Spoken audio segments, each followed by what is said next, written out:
Hi అండి. అందరికీ నమస్కారం. Welcome to my channel. ఈ వీడియోలో ప్రభుత్వ ఉద్యోగులకు మరియు పెన్షనర్ల తాజా సమాచారం ఇప్పుడే విడుదల. దీనికి సంబంధించిన పూర్తి వివరాలు వీడియోలో తెలుసుకుందాము. వీడియో అయితే ఎక్కడే కానీ స్కిప్ చేయకుండా ఎండ్ వరకు చూసేయండి. అప్పుడే ఇన్ఫర్మేషన్ పూర్తిగా అర్థమవుతుంది. అలాగే వీడియో చూస్తున్న ప్రతి ఒక్కరు వీడియోకి లైక్ చేయండి ఫ్రెండ్స్. ఈ వీడియోని తోటి ఉద్యోగ, పెన్షనర్ మిత్రులతో అయితే షేర్ చేయండి. కొత్తగా మన ఛానల్‌ని చూస్తున్న వారు ఇంకా ఎవరైనా సబ్స్క్రైబ్ చేసుకోనట్లయితే వెంటనే మన ఛానల్‌ని సబ్స్క్రైబ్ చేసుకోండి. దీని ద్వారా నేను చేసే లేటెస్ట్ వీడియోస్ అన్నీ మీ వరకు రీచ్ అవుతాయి. ఇక ఆలస్యం చేయకుండా వివరాల్లోకైతే వెళ్ళిపోదాము. ఫ్రెండ్స్ ఇక విషయానికొచ్చినట్లయితే వచ్చే 2026 బడ్జెట్ సమయం దగ్గర పడుతున్న కొద్దీ దేశంలోని కోట్లాది మంది ప్రభుత్వ, ప్రైవేటు ఉద్యోగులు మరియు పెన్షనర్లలో అంచనాలు, ఆందోళనలు ఒక్కసారిగా పెరిగిపోయాయి. ప్రతి ఏటా బడ్జెట్ అనగానే మధ్యతరగతి ప్రజలు తమ ఆదాయపు పన్ను భారం తగ్గిందని ఆశించడం సహజం. గత కొన్ని బడ్జెట్లలో కేంద్ర ప్రభుత్వం కొత్త పన్ను విధానాన్ని ప్రస్తావిస్తూ కొన్ని మార్పులు చేసినప్పటికీ, క్షేత్రస్థాయిలో సామాన్యుడికి లభించిన ఊరట చాలా పరిమితంగానే ఉంది. దీంతో ఈసారైనా కేంద్ర ఆర్థిక మంత్రి నిర్మలా సీతారామన్ తమ బడ్జెట్ పెట్టెలో ఉద్యోగుల కోసం ఏమైనా ప్రత్యేక రాయితీలు దాచారా అనే చర్చ జోరుగా సాగుతోంది. ఆర్థిక నిపుణుల విశ్లేషణ ప్రకారం ఈసారి బడ్జెట్‌లో కూడా ప్రభుత్వం ప్రధానంగా కొత్త పన్ను విధానంపైనే ఎక్కువ దృష్టి పెట్టే అవకాశం ఉంది.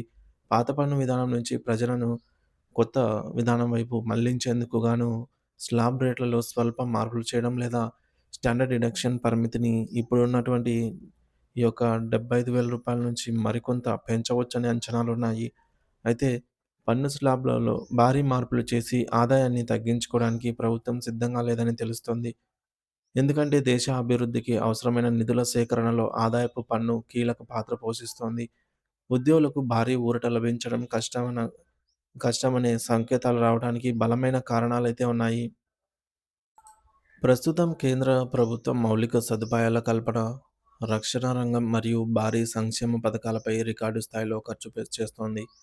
దేశ సరిహద్దుల్లో భద్రతను కట్టుదిట్టం చేయడంతో పాటు రైల్వేలు మరియు రహదారుల అభివృద్ధికి వేల కోట్ల రూపాయలు అవసరమవుతున్నాయి.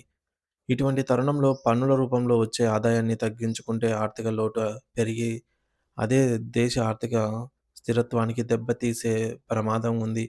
అందుకే ఉద్యోగులు కోరుకుంటున్న స్థాయిలో పన్ను మినహాయింపులు ఈసారి కూడా కలగానే మిగిలే అవకాశం ఉంది. మరోవైపు పన్ను పరిధిని పెంచడంపై ప్రభుత్వం మరింత కఠినంగా వ్యవహరించేలాగా కనిపిస్తోంది.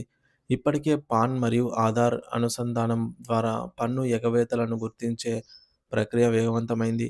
డిజిటల్ చెల్లింపులు ప్రోత్సహించడము, జీఎస్టీ ట్రాకింగ్‌ను బలోపేతం చేయడము ద్వారా ప్రతి చిన్న లావాదేవీని ప్రభుత్వం గమనిస్తోంది. దీనివల్ల పన్నులు చెల్లించే వారి సంఖ్య పెరిగిపోతోంది తప్ప చెల్లించే పన్ను మొత్తంలో పెద్దగా పెరుగుదల ఉండకపోవచ్చు. ముఖ్యంగా అధిక ఆదాయం కలిగిన వర్గాలపై మరిన్ని పన్ను నిబంధనలు వచ్చే అవకాశమూ ఉంది.